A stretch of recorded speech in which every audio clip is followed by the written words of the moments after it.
What is up, you guys? Michael Elefante here.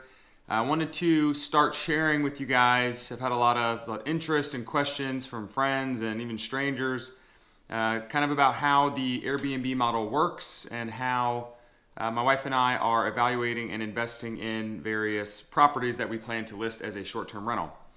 Now, I wanted to take it a step further and be a little more transparent with folks out there who are interested about the actual returns each month, how much we're paying in expenses, what the debt service and mortgage and insurance, things like that. What are our total expenses and operating expenses, things of that nature. And then how many nights a month are we booked at our various properties, what the average nightly rate is, things like that. And then ultimately what I wanted to share was the net cash flow that we're receiving from each property each month and see how that fluctuates over time. Are we under or overachieving? And take it a step further and just kind of be a little more transparent with everybody and hopefully encourage you all to start saving up and look for maybe your first, maybe second, third, fourth, whatever, fifth property. But especially for those who are interested and haven't taken the jump yet, I really hope to share enough information that encourage you all to look for your own entrance into the world of real estate investing, because it can be extremely lucrative. And it's not necessarily, the sexiest way to build wealth, but it definitely, in my opinion, is the fastest path to financial freedom and building generational wealth, again, long-term, many, many decades down the road. So without further ado, if you guys do like this video at the end, get something out of it, please like and subscribe below. I do appreciate everybody who has subscribed to date. Now, let's get into some of the numbers. So we just closed on our third short-term rental property. This one's going to be in the mountains. I went over those numbers a few videos ago, so I will have official numbers once we are up and listed here in the next month or two and going forward. So today I'm going to talk to you guys specifically about two short-term rentals that we have listed on Airbnb. They're both located here in Nashville. One is a smaller unit, is 2-bedroom, sleeps 8 people total. It's downtown. You can walk to Broadway, all the honky-tonks, all the action. You can walk to the Titan Stadium, the Pred Stadium, and all sorts of fun concerts and things like that throughout the year. The other one is a much bigger unit with 3 patios, a rooftop lounge, super cool, kind of more catered toward birthdays or bachelorettes, much larger groups. And that one is a 4-bedroom and sleeps 12 plus people. So let's start with the 2-bedroom in downtown Nashville. Now, when kind of midway through July hit, or actually it was right before July 4th, Mayor Cooper here increased the restrictions they had on bars and things of that nature, which encouraged a lot of people ultimately to cancel their trips. Obviously, this is due to COVID and try to keep the case count down and reduce the spread of coronavirus. So I understand, some of that, some of the restrictions. It stinks for the travel industry, but we're trying to work our way through it. But with those cancellations, that kind of bled into August a little bit, especially for the one downtown, just because it's closer to the action, a little bit less secluded.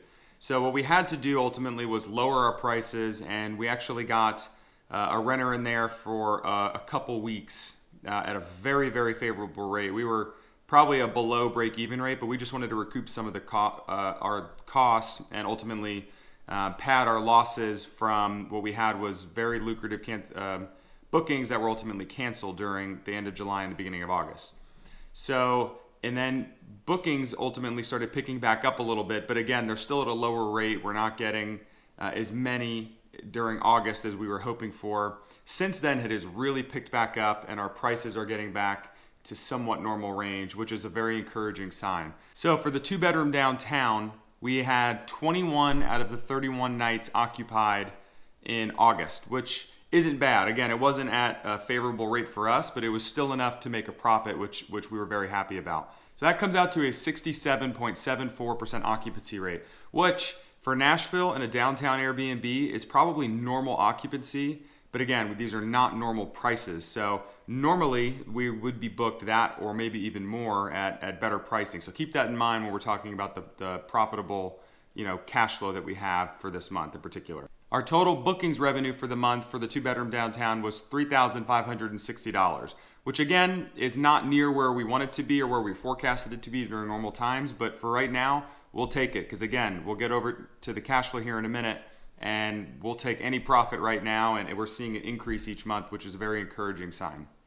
Now our mortgage and taxes and insurance, that's all bundled into this. That is about $1,970 a month for this property. Now, in addition to that, we have operating costs. And our operating costs totaled $702 for this month in August. And again, operating costs can be anything from, refurnishing the property if there's any damage incurred that, guests didn't pay or Airbnb didn't refund you for, or just touching up the walls if there needs to be touch-up paint added, adding new toilet paper if you leave like wine or gifts out for your guests, things like that. Also included in operating costs are utility expenses. I include HOA fees and really any costs that you incur throughout each month to quite literally operate the property as a rental. So our total expenses add up to $2,672 for the month, which is about on par, maybe a little bit under actually what we forecasted for. Again, in my forecast, we tend to be very, very conservative in our expenses, so we make sure that we're not overestimating how much profit we're going to make on any particular investment. So to get the net cash flow for the month, you take the total bookings revenue and subtract the total expenses for the month and our mortgage and debt service, things like that. And that brings us to $888 in net cash flow for the month, which is pure profit in our pockets. Now, some of you might be saying $888, that sounds awesome per month, which, hey, we'll take any cash flow as long as we're net positive. But actually, based on the amount of money we invested in this property and what we're forecasting it to do during normal times, normal occupancy and normal nightly rates, this property should be doing closer to $2,500 to $3,000 per month in net cash flow. So, with that being said, with the amount of cancellations and restrictions that were held during August, which have since lifted a little bit, we will definitely take any type of positive cash flow as we kind of work through the weird times and get closer to normalcy again. Now, for the second property, this was actually the first property we ever invested in, which is a 4-bedroom place, about 2,400 square feet. Sleeps 12 plus people very comfortably, has an awesome rooftop deck, really cool butterfly mural that people love to take pictures with. We have a lot of bachelorettes and a lot of birthday parties. Now, what's unique about this property is we've seen cancellations happen, but we've seen less and less cancellations happen over the past several months as compared to the downtown property. And I think the reason for that is people are now no longer postponing their weddings and their bachelorette parties as long as they feel safe and comfortable traveling in groups and things are somewhat open, even if they're required to wear a mask and have other restrictions as far as like how many people are in bars and restaurants, things like that. Right now the bars are open, again with limited seating capacity, but there is live music everywhere. And I went out to some of the bars just to check it out here in Nashville this past weekend, and it turns out that a lot of people are still coming out to Nashville. I saw probably more bachelorette parties than I've seen in the past year, which was pretty wild. So people are still coming, and that's why I think this property has been performing a little better. Now, for this month, we only had 10 nights occupied out of the 31 in August, which again is far below what we would normally see. Again, but right now we're not seeing many midweek bookings, and we're really seeing only weekends booked. And this weekend we had all but one weekend booked, and we still did okay. But again, these prices are probably much below what we typically charge for this rental. For the occupancy rate, you just take the number of nights booked divided by the total nights in the month, so that we had 10 out of 31, which is about 32.25% for our occupancy rate. Now, for our bookings revenue, is definitely an encouraging sign. We're trending in the right direction, getting back to somewhat normal for our revenue per month. It's still a little bit below what we're forecasting and ultimately what we know we're going to make in September, October, and especially next spring when things kind of ease back into normalcy, hopefully. But for the bookings this month, we totaled $7,661 in gross revenue. Our operating costs were $1,822. And we had one other expense, which I guess you can include in operating costs. It was more of a CapEx expense. We had to replace a dryer in the unit. Now, our cleaners, we just hired new cleaners for this property that are billed by the hour, and they do a terrific job, but the dryer was taking forever. Again, we sleep 12 plus people, so there's a lot of towels and a lot of sheets that take a long time to wash and dry. And especially on same day turns or back-to-back day turns, they can take a while. So our dryer ultimately was slowing them up, which was costing us more money and then more time. So ultimately we bit the bullet and bought a massive dryer. I think it's like 9.2 cubic feet of space inside the dryer, and that will ultimately speed up the process and probably shave off about an hour of time each turn they do. So ultimately it will pay for itself in a few months. Now that dryer did cost us $1,144 for this month. I know it's expensive, but ultimately it'll pay for itself again in the next few months, and then thereafter that will actually save us money long term. So we're actually gaining more future cash flow by making that, I guess you can call it an investment in this particular dryer. Now our mortgage, PMI, and taxes, insurance, things like that total $3,021 for this property per month. So in August, again, it was $3,021, which brings us to our total expenses of $5,987. Now it does sound like a lot, and it is, right? Sometimes it costs quite a bit of money to run some of these larger short-term rental properties. But again, remember, this property has the potential to produce $10,000 to $15,000 on a really good month in revenue. And again, right now we're a little bit below what our average target is for our forecast, but ultimately we still had a pretty nice profit this month, even including the money we spent on the dryer. So our cash flow for the month, or our net profit, was $1,674.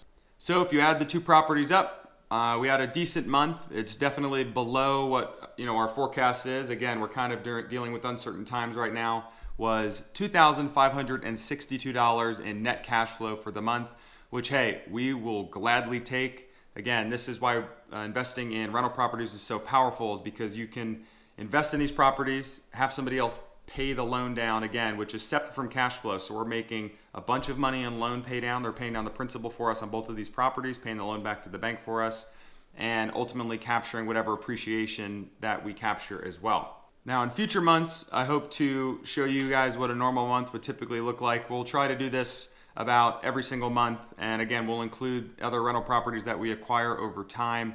But between these two properties alone, again, $2,562, not too bad, but our ultimate goal and our forecast for these properties combined between just those two should be closer to $6,000 to $10,000 a month in cash flow.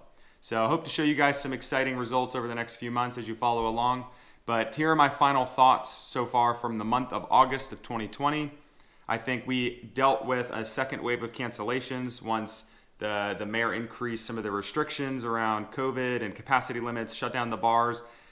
Starting in September, they opened the bars back up. So we're seeing that change and shift in the right direction. Something that we've noticed is we are seeing smaller groups cancel, especially if they're not coming for any type of special event. And we're actually seeing bachelorettes and birthday parties and things of that nature actually continue to happen. And we're seeing less cancellations than we did back in March, April, and May for special events like that. I think people are starting to just kind of deal with the restrictions. And as long as people are still able to have a good time, they're still willing to make the trip, especially if it's in driving distance. But I think more and more people are starting to fly now as well. Now, the dryer was a major expense. Again, that kind of hurt because we were going to be, well over $2,000 in cash flow just for the 4-bedroom property alone. So it definitely hurt our cash flow for the month. But ultimately, guys, we're thinking longer term. This is going to save us a ton of money in cleaning costs and help us with future same-day turns or back-to-back day turns, which will save us money and allow us to increase our cash flow over time. So we did have to bite that bullet and get a better dryer. Now, on a positive note, looking forward into September, which we are now, October, November, and beyond, we're seeing our rates pick back up due to the amount of interest and activity we're seeing in bookings and inquiries on Airbnb. So that's a positive sign. We actually have several bachelorettes and birthday parties, things of that nature, booked all the way out through May of next year. So people are planning their trips. They're getting ready. I think people are going to go crazy once a vaccine's out and it's safer for people to come out and hopefully drastically reduce the spread of the virus. But ultimately, we're seeing things trend in the right direction, which is a very encouraging sign. So I'll be really excited to share with you guys some future updates. We'll go over September in about a month from now. So thank y'all for watching. Please hit the like and subscribe below if you got some out of the video, and check out some other videos if you have interest in short-term rentals, personal finance, just anything revolving around the idea of achieving financial freedom. That's what we're here on this channel to talk about. So thank y'all for watching. We'll catch you next time.